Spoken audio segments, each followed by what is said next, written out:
once you accept responsibility for the self-learning that you have to do, the next step is you have to know your 11 numbers. And I'm going to explain them to you, right? You got to get clear by knowing what you got. If you don't know your numbers, everything else you're doing is really just guessing, right? So let me just run down these 11 numbers that every adult should know. And I'm going to do it fairly quickly, okay? The first thing is total assets, what you own at a conservative market value. You got to know it. The second number you got to know is your total liabilities, everything you owe. The third thing you got to know, third number, is you take those assets, you minus the liabilities, and now what is your net worth? So you should be knowing what your net worth is. And if you want to measure whether or not you're winning with money, you got to start there, your net worth, right? Every 6 months or so, figure what it is. The fourth number that you need to know is your credit score, because accuracy affects your borrowing on appreciating assets that you're going to be using to get wealth, right? It's also going to affect things like your insurance and so forth. You got 3 credit scores. You should know all 3. The fifth number that you need to know and be clear on is your monthly take-home income. What actually hits your account? Now, the sixth number is your monthly expenses. What goes out every month?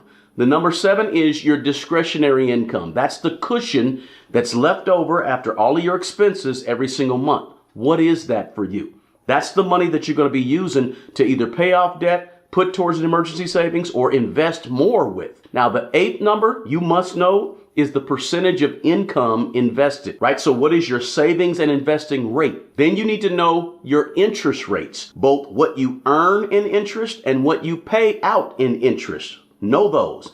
The 10th number that you need to know is your emergency savings amount, the current balance, and what is your target, right? And finally, the 11th number that you need to know is your retirement number. Let me pause on that one just for a minute to explain. To figure your retirement number, you need to invoke what we call the rule of 25. Okay, quick explanation. The rule of 25 says take your annual expenses and multiply them by 25. That gives you a rough estimate of how much you need invested to withdraw safely about 4% per year when you retire so that you don't run out of money. Is the rule of 25 perfect? No, right? Is it useful and helpful? Absolutely. Now, if you don't know this number, using the rule of 25, you're pretty much just guessing to see if you have enough money at retirement. So